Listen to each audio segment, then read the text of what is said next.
5ই June থেকে যে লড়াই শুরু হয়েছে, সেই লড়াইয়ে আজকে সবচেয়ে বড় আইরনি, সবচেয়ে বড় ছাত্রদের সাথে মশকরা হচ্ছে। 3 মাস পরে এসেও আমাদের ছাত্রদেরকে রাস্তায় নামতে হচ্ছে খুনি শেখ হাসিনার বিচারের দাবিতে। শিক্ষার্থীরা যখন মুজিববাদ মুর্দাবাদ বলে রাস্তা দখল করে আছে, শিক্ষার্থীরা যখন আওয়ামী দূষণদের তাড়াতে ব্যস্ত, ঠিক তখন আমরা খবর পাই নতুন উপদেষ্টা নিয়োগ দিচ্ছে বঙ্গভবনে বসে। যারা ধানমন্ত্রী 32-কে কাফেলা মনে করে তাদেরকে উপদেষ্টা নিয়োগ দেওয়া হয়েছে। আমরা স্পষ্ট করতে চাই,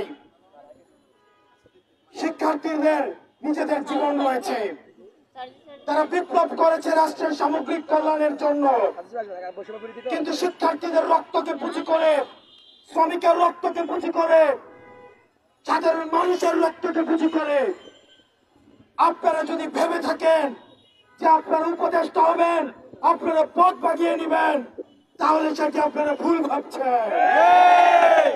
আমরা স্পষ্ট করে বলতে চাই, আমরা জানতে চাই কাদের প্রেসক্রিপশনে এই আওয়ামী দূষণদের পুনর্বাসন হচ্ছে।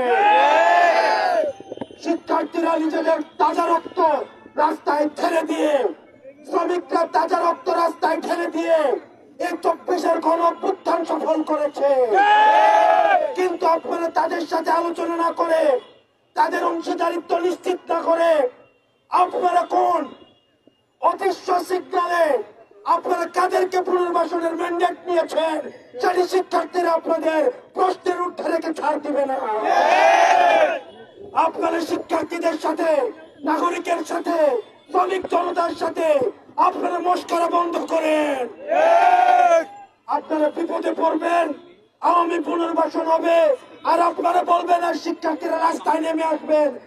এই দিন আর বেশি দিন থাকবে না।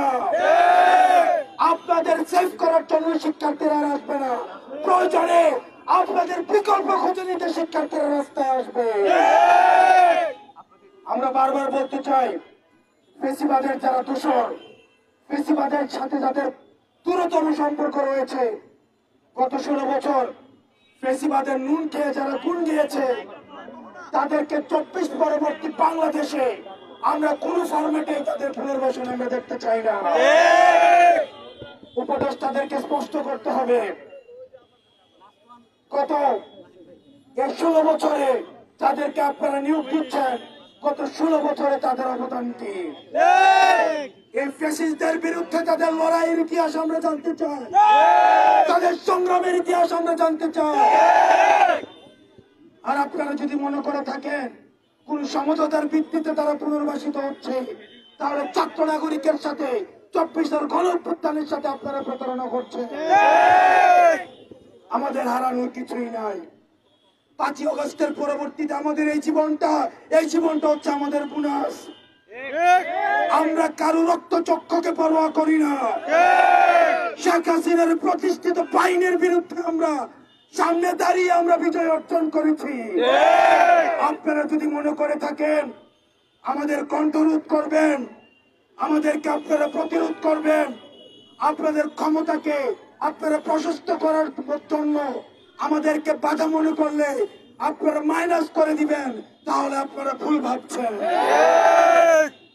আমরা খুনি ফ্যাসিস্ট শেখ হাসিনাকে উৎখাত করেছি তার লিগেসি মেনটেন করার জন্য নয়। খুনি ফ্যাসিস্ট শেখ হাসিনার যত রেসপন্সার রয়েছে, আমরা চাই অতি দ্রুততম সময়ের মধ্যে আপনারা তাদের বিষয়ে আপনারা চূড়ান্ত সিদ্ধান্ত নেবেন এবং ছাত্র নাগরিকের অংশীদারিত্বের বাইরে গিয়ে আপনারা যদি কোন সিদ্ধান্ত নেন তাহলে সেটি মেনে নিবে না এবং অতীতের যে সিদ্ধান্ত নিয়েছেন সেই সিদ্ধান্তের আমরা রিভিশন চাই। প্রিয় সহযোদ্ধা, আমরা জানি আপনারা আশাহত হয়েছেন, আমরা জানি প্রত্যেকটি বিষয়ের জন্য আপনারা মনে করে থাকেন হয়তো এই সরকারের বিভিন্ন সুযোগ সুবিধার অংশে ছাত্র নাগরিক, কিন্তু আমরা স্পষ্ট করতে চাই আমরা যে জায়গা থেকে উঠে এসেছি 5 জুনের আন্দোলনে ছাত্র নাগরিক করেছি, এখনো পর্যন্ত আমরা আপনাদের কাতারে রয়েছি। আমাদের যে ছাত্র উপদেষ্টারা রয়েছে তারাও আপনাদের কাতারে রয়েছে। আমরা বিশ্বাস করতে চাই আমাদের যে ছাত্র উপদেষ্টা তারা আমাদেরকে হতাশ করবে না। আমরা গতকাল দেখেছি আমাদের প্রতিবাদের মুখে আজকে বঙ্গভবন থেকে ফ্যাসিবাদের সিম্বল মুজিবের ছবি সরিয়ে নিয়েছে। আমরা শুধুমাত্র মুজিবের ছবির রিমুভাল চাই না, সাথে সাথে ফ্যাসিস্টের যত সিম্বল রয়েছে, যত পদলয়ী, যত ব্যক্তি রয়েছে, যত লেসপেন্সার রয়েছে, যত উত্তরসূরি রয়েছে, আমরা সবকিছু রিমুভাল চাই। মুজিববাদ মুর্দাবাদ, ইনকিলাব জিন্দাবাদ। সংগ্রামী বন্ধুরা, এরপরে যে আপনাদের সামনে বক্তব্য রাখবেন বৈষম্য বিরোধী ছাত্র আন্দোলনের সমন্বয়ক মাহিন সরকার।